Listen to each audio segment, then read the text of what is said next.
Hello guys. तो आज की कहानी में ये है यीजिन, एक टॉप लाइव स्ट्रीमर जिसकी हर लाइव स्ट्रीम मिनटों में सोल्ड आउट हो जाती है। 200% टारगेट अचीव करना इसके लिए सिर्फ और सिर्फ एक छोटा सा नंबर है। पैसा, दौलत, शोहरत, सुंदरता सब कुछ उसके पास है, लेकिन इसके साथ साथ एटीट्यूड भी काफी घातक है। एक दिन वो अपने एक नए प्रोजेक्ट और टारगेट अचीव करने के लिए एक गांव में पहुंचती है, जहां पर उसकी पहली ही मुलाकात एक ट्रैक्टर चलाने वाले लड़के से हो जाती है और यहीं पर ही इन दोनों की लड़ाई भी हो गई थी। मगर उसे क्या पता था कि ये साधारण सा फार्मर उसके गरूर को तोड़ने वाला है, क्योंकि जिस प्रोजेक्ट के लिए वो वहां पर आई थी उसकी चाबी इसी लड़के के पास है, क्योंकि ये दुनिया का रेयरेस्ट ऑर्गेनिक फॉर्म चलाता है और इसके साथ साथ एक ऐसी कंपनी का सीईओ भी है जिसके साथ ये जिनको एक कॉन्ट्रैक्ट चाहिए। आगे क्या होगा ये जानने के लिए तो हमें पूरी कहानी देखनी पड़ेगी। तो पहली एपिसोड की शुरुआत इस तरह से होती है कि हमें दिखाते हैं कि यीजिन एक कंपनी के साथ काम करती है और वो वहाँ की एक टॉप होस्ट है। उस कंपनी का नाम हिट है और वो होम मार्केटिंग से रिलेटेड प्रोडक्ट्स को सेल करती है। आज यीजिन सेट पर आने से लेट हो जाती है, जिसकी वजह से उसकी सारी की सारी टीम बहुत परेशान हो गई थी। उन्होंने टाइम पास के लिए एक सेकेंडरी ऑप्शन भी रखा हुआ था, लेकिन इसके साथ ही उन्हें पता चलता है कि यीजिन के माइंड में तो कुछ और ही चल रहा था। इनफैक्ट उसने वहां पर आज कुछ ग्लव्स सेल कर रहे थे जो कि हैवी ड्यूटी थे, और यही दिखाने के लिए वो खुद एक स्काई स्क्रैपर पर पहुंच गई थी, जहां पर एक विंडो क्लीनर के साथ मिलकर वो ये साबित करने की कोशिश कर रही थी कि उसकी प्रोडक्ट ही बेस्ट है। अब इस तरह से बेचेगी तो ऑफकोर्स बिकेगा तो सही। बस उसकी चंद मिनट्स की लाइव स्ट्रीम थी, जिसके बाद उसे पता चलता है कि हर चीज सोल्ड आउट हो गई है और टारगेट भी अचीव हुआ है 200% का। यीजिन जब स्ट्रीम कर रही थी तो एकदम कॉन्फिडेंट दिख रही थी, लेकिन जैसे ही ऑफ कैमरा होता तो वो तो डरकर थर थर के कांपने लगती है। उसे ऊंचाइयों से डर लगता था और साथ ही साथ उसकी लिफ्ट भी थोड़ी बहुत हिल रही थी, पर फिर भी ये सारा कुछ उसके प्रोफेशनलिज्म के आड़े नहीं आ सकता था। अब इसके साथ ही हमें दिखाते हैं हमारे हीरो को, जिसका नाम है ली सियोक। ली सियोक एक छोटे से गांव में रहता है, जहां पर सारे लोग एक दूसरे को पहचानते हैं और हर कोई ली सियोक को बहुत लाइक करता है। बहुत सी आंटी थी जो उसे फ्री में खाना भी दे दिया करती थी, और इसकी वजह ये थी कि ली सियोक कभी भी मुसीबत में किसी की हेल्प करने से इनकार कर ही नहीं पाता था, जैसे उसे नो बोलना आता ही ना हो। कभी लोगों को अपने ट्रैक्टर पर लिफ्ट दे रहा होता था फ्री में, तो कभी धूप में खड़े होकर किसी की डिश फिक्स कर रहा होता था। इवन कि अगर कोई काऊ फार्म में भी उसे हेल्प के लिए बुलाता था तो वो इनकार ही नहीं कर पाता था। लेकिन वो इस गांव में इस वजह से नहीं रह रहा था क्योंकि ये उसकी मजबूरी थी, बल्कि इस वजह से क्योंकि ये उसकी चॉइस थी। उधर हमें यीजिन को दिखाते हैं। आज का अपना सारा काम खत्म करने के बाद वो अपनी डिनर डेट पर पहुंचती है, जिसके लिए वो थोड़ा लेट हो गई थी, क्योंकि वो हमेशा लव लाइफ से पहले अपने काम को रखा करती थी। इसी वजह से आज उसका बॉयफ्रेंड काफी अपसेट दिखाई दे रहा था। वो उससे कहने लगता है कि मैं भी बहुत बिजी होता हूँ। एक सर्जन से ज्यादा बिजी एक लाइव स्ट्रीमर तो हो ही नहीं सकता, तो फिर जब मैं तुम्हारे लिए एक सर्जन होकर समय निकाल सकता हूँ तो तुम क्यों नहीं निकाल सकती। वो आज बहुत ही इमोशनल हो गया था। इन दी एंड उसे यही कह देता है कि आई थिंक हम दोनों को ब्रेकअप कर लेना चाहिए। पर सामने बैठी हुई यीजिन, उसने तो जैसे ये सुना ही नहीं था, क्योंकि वो वहां पर एक कटलरी को देखकर उसमें खो गई थी और सोचने लगती है कि अगली लाइव स्ट्रीम इसी प्रोडक्ट पर की जाए। और जैसे ही बॉयफ्रेंड को पता चलता है कि इस समय भी अपने काम के बारे में सोच रही है, तो एक मिनट भी नहीं लगाता और उठकर वहां से चला जाता है। लेकिन यीजिन फिर भी सैड दिखाई नहीं दे रही थी, बल्कि वो प्लान स्टार्ट कर देती है कि अगली लाइव स्ट्रीम के लिए मटेरियल इकट्ठा करो। और फिर वो जाते जाते अपनी कंपनी की एक प्रमोशन देखती है, जिस पर टॉप सेलर्स की फोटोज लगी हुई थी। सबसे ऊपर युनजी की फोटो थी, क्योंकि वो इस साल में टॉप पर रही थी, और दूसरे नंबर पर यीजिन आई थी। इतने में युनजी भी उसके बाजू में आकर खड़ी हो जाती है और कहने लगती है कि हमेशा मेरी फोटो तुमसे बड़ी ही रहेगी, क्योंकि तुम जितना भी सेल कर लो मैं एक क्रीम बेच के उससे ज्यादा प्रॉफिट निकाल लेती हूँ। युनजी को देखकर लग रहा था कि वो हमेशा ही यीजिन को नीचा दिखाने की कोशिश करती रहती है। यीजिन उसे कोई भी जवाब देती उससे पहले ही उसकी बेस्टी इयोम वहां पर आ जाती और उसे अपने साथ ले जाती है। इयोम को जैसे ही पता चलता है कि यीजिन का ब्रेकअप हो गया है, तो वो उससे कहने लगती है कि तुम अपनी लाइफ के लिए कोई समय क्यों नहीं निकालती हो। हम लोग पैसा कमाते हैं इसलिए कि हर किसी को अपनी लाइफ में सुकून चाहिए होता है। मेरी भी कुछ विशेष हैं, लेकिन मैंने हमेशा तुम्हें काम के अलावा किसी चीज के बारे में सीरियस होते नहीं देखा। और वाकई उसकी लाइफ भी कुछ ऐसी ही थी। जैसे ही हमें यीजिन का घर दिखाते हैं तो पता चलता है कि उसकी लाइफ उसके काम के गिर्द रिवॉल्व करती है। उसके घर का एक बड़ा हिस्सा था जो कि लाइव स्ट्रीमिंग से रिलेटेड प्रोडक्ट से ही कवर था। हर प्रोडक्ट के ऊपर डिटेल लिखी हुई थी, हर ड्रेस के ऊपर प्रायोरिटीज लिखी हुई थी। इवन कि अगर हम कहें कि उसकी पर्सनल स्पेस बहुत ही कम थी तो ये गलत नहीं होगा। वो सिर्फ स्क्रीन के सामने जाकर 2 मिनट बोल नहीं देती थी, बल्कि उसके पीछे वो 2-2 दिन एक ही प्रोडक्ट पर रिसर्च करने के लिए सारी सारी रात जाग कर काम करती थी। और आज भी कुछ ऐसा ही हो रहा था। उसकी लाइफ में हर चीज थी, लेकिन शायद सुकून नहीं था। इसीलिए रात को उसे नींद नहीं आती थी जब तक वो स्लीपिंग पिल नहीं ले लेती थी। अब नेक्स्ट डे सैटरडे था और आज के दिन यीजिन बहुत ही खुश थी क्योंकि इतनी एक्साइटमेंट उसे पहली दफा मिली थी।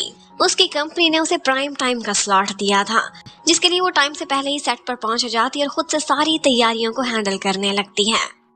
लेकिन इतने में हमें उसकी टीम को दिखाते हैं और उसकी टीम काफी परेशान दिखाई दे रही थी क्योंकि एंड टाइम पर कंपनी की सीईओ ने प्राइम टाइम का स्लॉट युनजी को दे दिया था। जब यीजिन सेट पर खुशी खुशी खड़ी हुई थी तो युनजी आती है और उसका सारा बैकग्राउंड अपने वाले थीम से चेंज करा देती है। यीजिन को इस टाइम पर बहुत इंसल्टिंग फील होता है और इतने में वो एक्ट्रेस जिसकी प्रोडक्ट को युनजी सेल करने वाली थी, उसका नाम मिस सॉन्ग था, वो भी आकर यीजिन को बहुत नीचा दिखाती है और उससे कहने लगती है कि तुमने सोच भी कैसे लिया कि तुम्हें प्राइम टाइम मिल जाएगा, और कभी स्केड्यूल भी चेक कर लिया करो। हमेशा की तरह ये बोलना देना कि मुझे मालूम नहीं था। ऐसा लग रहा था कि वो उसके कोई पुराने जख्म कुरेदने की कोशिश कर रही है। अब यीजिन बहुत गुस्से में आती है और गुस्से से भरी हुई सीधी जाती है सीईओ के पास और उससे कहने लगती है कि मैं सबसे ज्यादा टारगेट्स अचीव करती हूँ, लेकिन सीईओ का कहना था कि ब्यूटी प्रोडक्ट्स में मार्जिन ज्यादा होता है, जो हमें ज्यादा प्रॉफिट देगा हम तो उसी को ही सिलेक्ट करेंगे ना प्राइम टाइम के लिए। और बस सीईओ ने इन दी एंड उसे यही बोल दिया था कि अगर तुम प्राइम टाइम चाहती हो तो तुम्हारे पास सिर्फ एक ही ऑप्शन है और वो ये है कि ली टॉयर कंपनी के साथ हमारा कॉन्ट्रैक्ट साइन करा दो। अगर तुम इस कॉस्मेटिक कंपनी को हमारे साथ काम करने के लिए ले आती हो तो तुम ही हमारी टॉप 1 बन जाओगी। यीजिन उससे कहती है कि मैं कॉस्मेटिक्स के लिए काम नहीं करती, मेरे कॉन्ट्रैक्ट में भी लिखा है कि मैं कॉस्मेटिक्स को प्रमोट नहीं करूंगी।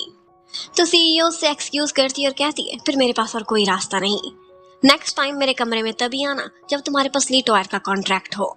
अब उसी टाइम पर हमें दिखाते हैं कि ली टॉयर का सीईओ जिसका नाम एरिक सीओ है, वो कोरिया में लैंड कर चुका है। उसकी कंपनी वैसे तो फ्रांस से बेस करती है, लेकिन अपने सारे नेचुरल इंग्रेडिएंट्स वो कोरिया से ही लेकर आते हैं।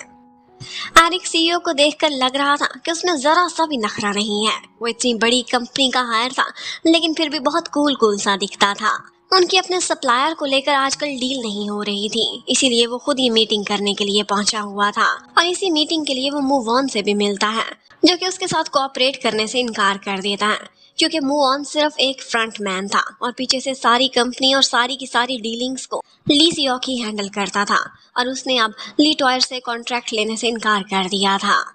अब इसके साथ ही हमें यीजिन को दिखाते हैं। वो अपनी पुरानी यादों में खोई हुई थी। एक दफा उसने किसी स्किन प्रोडक्ट को प्रमोट किया था, सेल्स तो अच्छी हो गई थी, लेकिन उसके बाद उसे बहुत बैकलैश मिला था क्योंकि उस प्रोडक्ट में कुछ गड़बड़ थी और इसकी वजह से काफी लोगों की स्किन अफेक्टेड हो गई थी। यही वो दिन था कि तब से लेकर आज तक उसने किसी भी फेशियल या कॉस्मेटिक प्रोडक्ट को प्रमोट करने से इनकार कर दिया था।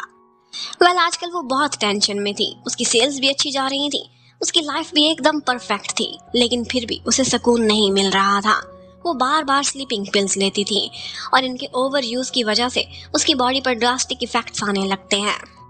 उसकी हेल्थ भी खराब हो रही थी, वो फोकस भी नहीं कर पाती थी और इसके साथ साथ उसे वॉमिटिंग भी होती रहती थी। उसकी डॉक्टर ने उसे वार्न कर दिया था कि तुमने इसका ओवर यूज कर लिया है, अब ये समय है कि तुम सिम्टम्स को नहीं बल्कि इसकी रियल रूट कॉज को खत्म करो कि तुम्हें इंसोम्निया हो क्यों रहा है। अपनी लाइफ से टेंशन को रिमूव करने की कोशिश करो। वो टेंशन में थी, किसी को दिखाती नहीं थी, लेकिन फिर भी इयोम को पता चल गया था। वो आती है उसके पास और उसे दिलासा देती है, कहने लगती है कि वो दिन याद है कि जब तुमने अपनी पहली लाइव स्ट्रीम की थी, सिर्फ 30% टारगेट अचीव हुआ था, लेकिन उसी दिन मैंने जब तुम्हारा बिहेवियर और तुम्हारा हार्ड वर्क देखा था तो मुझे मालूम पड़ गया था कि तुम बहुत आगे जाओगी। और देखो आज तुम कहाँ की कहाँ पहुंच चुकी हो। इसलिए कभी हिम्मत ना हारना। अगर तुम उस समय से निकल सकती हो तो आज के टारगेट्स को भी अचीव कर सकती हो। उधर हमें एरिक सीईओ को दिखाते हैं। उसके असिस्टेंट ने बोला था कि काफी अरसे से हमें हिट कंपनी टारगेट कर रही है, लेकिन कभी भी हमने उनसे मीटिंग नहीं की, ना ही कोई कॉन्ट्रैक्ट के बारे में डिस्कशन की है। लेकिन आज हमें मेल आई है उनकी लाइव स्ट्रीमर की तरफ से और वो यीजिन ही थी। जैसे ही वो यीजिन का नाम सुनता है तो उसका फेस खिल उठता है, लगता है कि वो उसका एक सीक्रेट फैन था।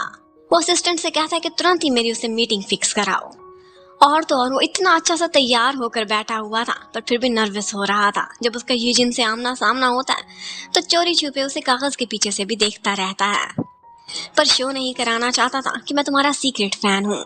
यूजिन हैरान थी कि मेरी कंपनी ने इनको कितनी दफा अप्रोच किया है, लेकिन ये लोग पॉजिटिव रिस्पॉन्स नहीं देते थे और मेरी दफा तो कोई गलती निकाल ही नहीं रहे। वो एरिक सीईओ से रीजन पूछती है तो वो उससे कहने लगता है कि मैं आपके साथ कॉन्ट्रैक्ट साइन करने के लिए रेडी हूँ, लेकिन मेरी भी एक शर्त है, और शर्त ये है कि आप मेरी हेल्प करोगी। हमारा एक सप्लायर है जो कि यहाँ पर एक ऑर्गेनिक फार्म हैंडल करता है। जब तक वो हमें सीक्रेट इंग्रेडिएंट्स नहीं देगा हमारी प्रोडक्ट्स कैसे बनेंगी।